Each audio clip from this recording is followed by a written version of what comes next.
నమస్తే. మహానాడు 43వ మహానాడు తెలుగుదేశం పార్టీ కూటమి అధికారంలోకి వచ్చిన తర్వాత తొలి మహానాడు. అందులోనూ వైఎస్ఆర్ కాంగ్రెస్ పార్టీకి బలమైన ప్రాంతమైన కడపలో నిర్వహించినటువంటి మహానాడు. వ్యూహాత్మకంగా కడపలో మహానాడు జరపాలని చంద్రబాబు నాయుడు గారు నిర్ణయించుకున్నారు. దానివల్ల కొన్ని ఫలితాలు వస్తాయని, వైఎస్ఆర్ కాంగ్రెస్ పార్టీని ఎక్కడైతే బలంగా ఉందో అక్కడే దెబ్బతీయవచ్చుననేటువంటి వ్యూహంతో చంద్రబాబు నాయుడు గారు మహానాడును నిర్వహించారు. 3 రోజుల పాటు 27, 28, 29.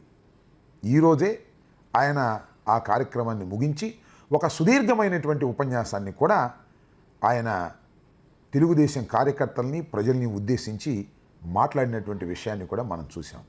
అయితే ఇంతకీ ఈ మహానాడు ఘన విజయాన్ని సాధించిందా? వైఎస్ఆర్ కాంగ్రెస్ పార్టీని భయపెట్టే రీతిలో జరిగిందా? లేక దిగజారిపోతున్నటువంటి తెలుగుదేశం కార్యకర్తల్లో కాన్ఫిడెన్స్ని పెంచడానికి ఉపయోగపడిందా అనేది సర్వత్రా చర్చ. 3 రోజుల పాటు జరిగినటువంటి ఈ మహానాడు బ్రహ్మాండంగా జరిగిందని మాత్రం ఎవరూ అనుకోవటం లేదు. అట్టర్ ఫ్లాప్ అయిందని కూడా అనుకోవటం లేదు.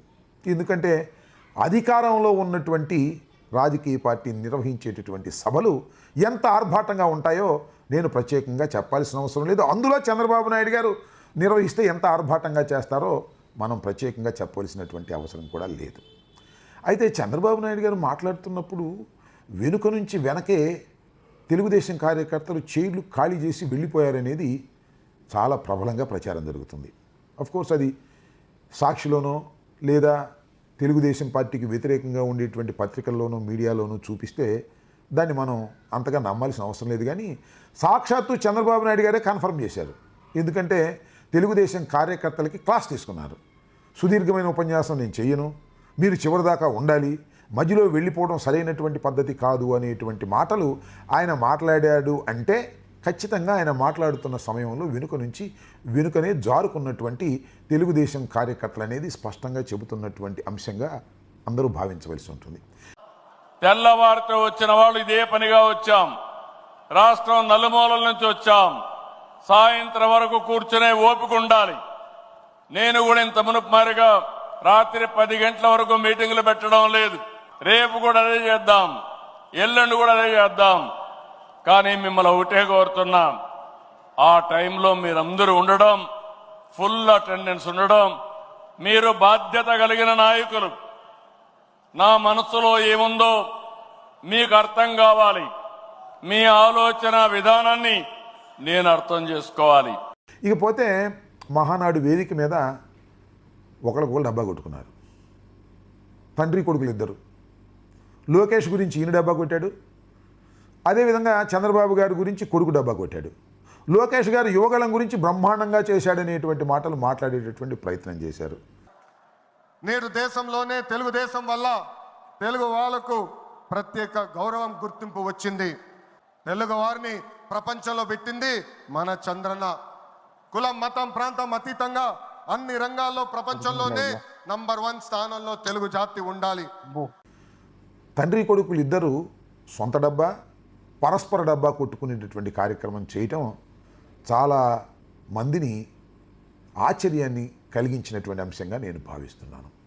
ఇకపోతే సంఘటనలకు వచ్చినప్పుడు పులివెందులు అంటే డాక్టర్ వైఎస్ రాజశేఖర రెడ్డి గారి అడ్డా అని లెక్క. అక్కడ రాజశేఖర రెడ్డి గారు నిలువెత్తు విగ్రహం ఉన్నటువంటి ప్రాంతంలో చుట్టూరా పసుపు జెండాలు కట్టి ఆయన అవమానించేటటువంటి కార్యక్రమం చేశారు. దానివల్ల కడప ప్రజల్లో చాలా వ్యతిరేకత వచ్చింది. అంతేకాదు ఒక కేసు కూడా పెట్టారు. అవన్నీ కూడా వైఎస్ఆర్ కాంగ్రెస్ పార్టీ కార్యకర్తలు చించేశారని, తొక్కేశారని ఒక ఫాల్స్ కేసు పెట్టి వేధించేటటువంటి కార్యక్రమం చేస్తున్నారు. చంద్రబాబు నాయుడు గారికి ఈ సంవత్సరం పాటు చేసినటువంటి కార్యక్రమమే అది. ఇవాళ మహానాడులో కూడా చంద్రబాబు నాయుడు గారు ఎన్నికలకు ముందు ఇచ్చినటువంటి వాగ్దానాలను అమలు చేసి మహానాడు చేస్తే శభాష్ అని కార్యకర్తలు, ప్రజలు అనుకునేవారు. కానీ ఇచ్చిన వాగ్దానాలను ఏమీ చేయకోకుండా సూపర్ 6 లేదు, సూపర్ 7 లేదు, ఏ వాగ్దానాన్ని చేయకోకుండా మభ్యపెట్టి ఇవాళ బ్రహ్మాండంగా కడపలో జగన్మోహన్ రెడ్డి గారి అడ్డాలో నేను మహానాడు నిర్వహించాను అంటే ఎవరు నమ్ముతాడు? అది మహానాడు కాదు, ప్రజలకు వెన్నుపోటు పొడిచి జరుపుకుంటున్నటువంటి వెన్నుపోటు నాడు అనేటువంటి భావన సర్వత్రా వ్యాపించిందని కూడా ఈ సందర్భంగా నేను చెప్పదలుచుకున్నాను. ఈ విధంగా మహానాడు సక్సెస్ అయిందని చంద్రబాబు నాయుడు గారు పదే పదే చెప్పుకోవటమే చాలామందికి అనుమానం వేస్తుంది. ఎందుకంటే ఆఖరి రోజు ఆయన బహిరంగ సభలో సుదీర్ఘమైన ఉపన్యాసంలో ఏం చెప్పాడంటే, మహానాడు అద్భుతంగా సక్సెస్ అయింది, సూపర్ సక్సెస్ అయింది అని ఆయన చెప్పుకుంటున్నాడు. అశేషమైన ప్రజానీకం వచ్చారు అని చెప్పుకుంటున్నారు. కాస్త క్లోజ్గా చూస్తే అశేషమైన ప్రజానీకం ఏమీ లేదు. వచ్చారు, నేనేం ఫెయిల్ అయిపోయిందని అటర్ ఫ్లాప్ అయిందని అనుకోవట్లా. చాలామందిని తోలిన ఆ జోష్ ఎక్కడ కనిపించలేదు, పలసగా ఉన్నారు. చాలా మీటింగులు పెట్టాం మహానాడులు. ఈరోజు మహానాడు కడపలో చూస్తున్నా. అందరూ అనుకున్నారు కడపలో మహానాడా అని. నాకు నమ్మకం ఉంది. కడప తెలుగుదేశం పార్టీ అడ్డా, అది నిరూపించడానికే ఇక్కడ పెట్టాం. అవును అంటే గట్టిగా చెప్పండి, చప్పట్లు కొట్టండి, హర్షాన్ని తెలియజేయండి, రెండు చేతులు పైకెత్తి ఆమోదాన్ని తెలియజేయమని కోరుతున్నా. ఏం తమ్ముళ్ళు, మీ రుణం తీర్చుకోవాలి. కూటమి ప్రభుత్వం ఏర్పడ్డాక మొదటి మహానాడు దేవుని కడపలో జరిగింది. రెస్పాన్స్ అదిరింది, సూపర్ హిట్ అయింది. చంద్రబాబు నాయుడు గారు మాత్రం పదే పదే అద్భుతంగా సక్సెస్ అయింది, బ్రహ్మాండంగా సక్సెస్ అయింది అని చెప్పుకునేటటువంటి ప్రయత్నం చేస్తున్నారు. దాన్ని బట్టి మనకు అర్థమవుతుంది ఏంటంటే, సంతృప్తికరమైన స్థాయిలో ఈ మహానాడు జరగలేదు. ఏదైతే చంద్రబాబు నాయుడు గారు వ్యూహాత్మకంగా ఆయన చెప్పాడో, కడపలో పెట్టాలి అనుకున్నాడో, ఆ వ్యూహం ఫెయిల్ అయింది అనేటువంటి భావన తెలుగుదేశం కార్యకర్తల్లో కూడా చాలా స్పష్టంగా కనిపిస్తూ ఉన్నది. టోటల్గా జరిగినటువంటి పరిస్థితిని ఒకసారి పరిశీలించినట్లయితే, చంద్రబాబు నాయుడు గారు నిర్వహించినటువంటి 43వ మహానాడులో ఇంకొక విచిత్రమైన సంఘటన కూడా జరుగుతూ ఉంది. అదేంటంటే, ఎన్టీ రామారావు గారు ఆయన మాట్లాడుతున్నట్టుగా ఆర్టిఫిషియల్ ఇంటెలిజెన్సీతో ఒక కార్యక్రమాన్ని నిర్వహించారు. చంద్రబాబు నాయుడు గారిని ఆయన అద్భుతంగా పొగుడుతున్నారు. హైదరాబాదుని అద్భుతంగా తీర్చిదిద్దాడని ఏదైతే చంద్రబాబు నాయుడు గారు తన సొంతంగా డబ్బా కొట్టుకుంటున్నాడో, ఆ డబ్బా కొట్టుకునే కార్యక్రమాన్ని ఎన్టీ రామారావు గారి నోటి వెంట వినిపించేటటువంటి కార్యక్రమం ఆర్టిఫిషియల్ ఇంటెలిజెన్సీతో చేసేటటువంటి ఒక ప్రయత్నం చేశాడు. మహావేడుకల నింగి నేల పసుపుమేమై పరవశించేలా అంగరంగ వైభవంగా జరుగుతున్న మహానాడు పండుగ వేళ 10 కోట్ల తెలుగు తమ్ముళ్లకు నా హృదయపూర్వక నమస్సుమాంజలి. హైదరాబాద్, సికింద్రాబాద్ లకు ట్యాంకు బండతో నేను సాంస్కృతిక వారధి కడితే, ఆ తర్వాత సైబరాబాద్ అనే కొత్త నగరాన్ని పుట్టించి తెలుగు నేలకు, ఆధునిక ప్రపంచానికి సాంకేతిక వారధిని కట్టించిన వాడు చంద్రబాబు. లక్షల రూపాయల జీతం గురించి ఏమారైనా కలగన్నామా? దాన్ని సాధ్యం చేసింది నా తెలుగుదేశం ప్రభుత్వమే అని చెప్పడానికి నాకు గర్వకారణంగా ఉంది.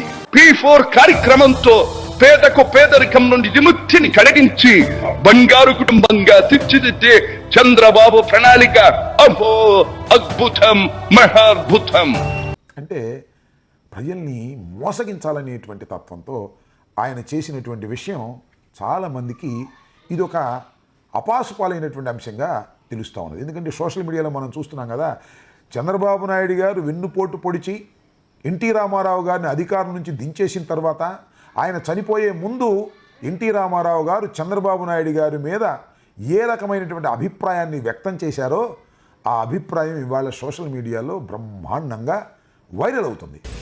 ఇవాళ మీరు అడుగుతున్న వ్యక్తి ముందు కాంగ్రెస్ లో ఉన్నాయని, మా అల్లుడే కావచ్చు అని కాదు, కానీ కాంగ్రెస్ లో ఉన్నాడు. అక్కడ ఎప్పుడైతే పరాజయం చెందాడో తెలుగుదేశంలోకి వచ్చాడు.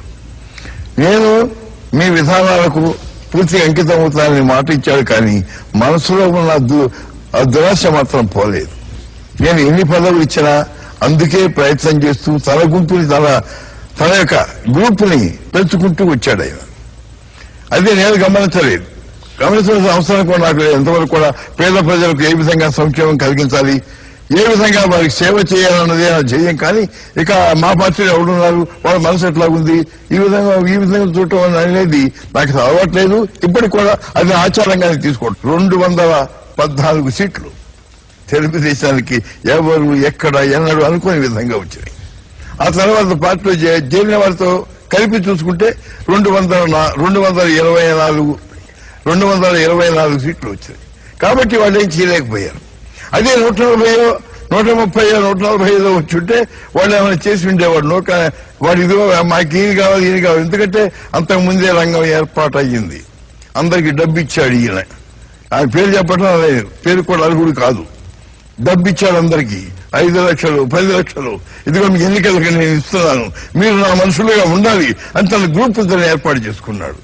ఈ వైరల్ అవడానికి కారణం ఏంటి? చంద్రబాబు నాయుడు గారు ఆర్టిఫిషియల్ ఇంటెలిజెన్సీతో ఎన్టీ రామారావు గారు తనను పొగుడుతున్నట్టుగా చూపించుకునే కార్యక్రమం చేయటం అనేది ఖచ్చితంగా బూమ్ ర్యాంగ్ అయిందనేది చాలామందికి అర్థమవుతున్నటువంటి అంశం. నిజంగా ఎన్టీ రామారావు గారు బతికుంటే ఇవాళ చంద్రబాబు నాయుడు గారి యొక్క దుర్మార్గాన్ని చూసి భయంకరంగా దూషించేవారనేది అందరికీ తెలిసినటువంటి సత్యం. యాత వాత టోటల్గా చంద్రబాబు నాయుడు గారు నిర్వహించినటువంటి 43వ మహానాడు, అదే వెన్నుపోటు నాడు విజయవంతమైతే కాలేదు. ఆఫ్టర్ ఫ్లాప్ అంతకంటే కాలేదు. వయా మీడియాగా ఏదో చప్పగా జరిగింది. ఆయన ఊరికిన ఉపన్యాసంలో పెద్ద పెద్ద కేకలేసి విజయం సాధించామనే ఫీలింగ్ తీసుకురావడానికి తాపత్రయపడాడనేది అందరికీ తెలిసినటువంటి సత్యంగా నేను ఇవాళ భావిస్తున్నాను. చంద్రబాబు నాయుడు గారిది మహానాడు కాదు, ఇది ప్రజల్ని మోసగించిన వెన్నుపోటు నాడు అనేది ప్రజలు అనుకుంటున్నారనే వాస్తవాన్ని మీ ద్వారా తెలియపరుస్తున్నాను. ధన్యవాదాలు. Stay aware, stay bold. Like, subscribe and follow at Ambati Rambabu Official for truth and clarity in today's politics.